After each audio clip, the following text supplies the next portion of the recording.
مجھے لوہے کے تختے لا دو، یہاں تک کہ جب دونوں سروں کے بیچ کو برابر کر دیا تو کہا کہ دھونکو، یہاں تک کہ جب اسے آگ کر دیا تو کہا کہ تم میرے پاس تانبا لاؤ تاکہ اس پر ڈال دوں۔ پھر وہ نہ اس پر چڑھ سکتے تھے اور نہ اس میں نقب لگا سکتے تھے۔ کہا یہ میرے رب کی رحمت ہے، پھر جب میرے رب کا وعدہ آئے گا تو اسے ریزہ ریزہ کر دے گا، اور میرے رب کا وعدہ سچا ہے، اور ہم چھوڑ دیں گے باز ان کے، اس دن باز میں گھسیں گے اور سور پھونکا جائے گا، پھر ہم ان سب کو جمع کریں گے۔ اسی طرح ایک اور جگہ بھی اللہ تعالیٰ نے یاجوج ماجوج کا ذکر فرمایا ہے۔ سورۃ الانبیاء میں ارشاد ربانی ہے، یہاں تک کہ جب یاجوج اور ماجوج کھول دیے جائیں گے اور وہ ہر بلندی سے دوڑتے ہوئے اتریں گے۔ محدثین و مفسرین میں یاجوج ماجوج کی قوم اور ذوالقرنین کی دیوار کے حوالے سے بہت سے اختلافات پائے جاتے ہیں۔ اب تک 5 ایسی دیواریں سامنے آ چکی ہیں جن کے بارے میں قیاس کیا جاتا ہے کہ ان کے پیچھے یاجوج ماجوج کو قید کیا گیا تھا۔ ان میں سے ایک دیوار چین بھی ہے، لیکن یہ عام مسالے سے بنی ہوئی ہے۔ یمن میں دیوار مارب کے بارے میں صد ذوالقرنین ہونے کا گمان کیا جاتا ہے، لیکن یہ سیلاب روکنے کے لیے بنائی گئی تھی۔ قفقار میں دریائے خزر اور بحر اسود کے درمیان دیوار کی طرح کا پہاڑی سلسلہ شمال اور جنوب کو الگ کرتا ہے۔ یہاں ایک لوہے کی دیوار بھی نظر آتی ہے جس کے بارے میں لوگ قیاس کرتے ہیں کہ یہی ذوالقرنین کی دیوار ہے۔ یاجوج ماجوج حضرت ذوالقرنین کی بنائی گئی دیوار کے پیچھے قید ہیں، جو قرب قیامت کے وقت ظاہر ہوں گے اور زمین پر خوب فتنہ پھیلائیں گے۔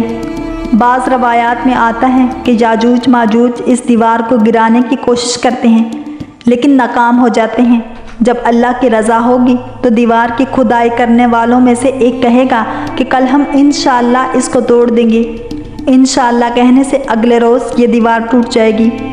یاجوج ماجوج زمین پر پھیلتے چلے جائیں گے، جہاں سے گزریں گے تباہی پھیلائیں گے، مخلوق خدا کو اپنے شر و فساد کا نشانہ بنائیں گے۔ ان کا ایک گروہ جب بھاگتا ہوا جھیل تبریہ سے گزرے گا تو صحیح مسلم کے مطابق وہ سارا پانی پی جائیں گے۔ جب آخری گروہ وہاں پہنچے گا تو کہے گا کبھی یہاں پانی ہوا کرتا تھا۔ بحر تبریہ اسرائیل میں تازہ پانی کی سب سے بڑی جھیل ہے، اس کا ذکر تورات و انجیل میں بھی آیا ہے۔ حضرت عیسیٰ علیہ السلام نے زندگی کا بڑا حصہ اسی جھیل کے ساحل پر گزارا۔ یہاں سے قتل و غارت کرتے ہوئے یاجوج ماجوج بیت المقدس تک پہنچیں گے اور اعلان کریں گے کہ زمین پر ہمارا قبضہ ہو چکا، اب ہم آسمانوں پر بھی قبضہ کریں گے اور آسمان کی طرف تیر پھینکیں گے جو خون آلود واپس آئیں گے، کوئی ان کا مقابلہ نہ کر پائے گا۔ روایات میں آتا ہے کہ یاجوج ماجوج کی جانب سے آسمان کی جانب سے پھینکے گئے تیروں پر رب تعالیٰ کی قدرت سے خون آن لگے گا اور وہ سمجھیں گے کہ انہوں نے آسمان کو بھی فتح کر لیا ہے۔ ان کا ظہور حضرت عیسیٰ علیہ السلام کے نزول کے بعد ہوگا۔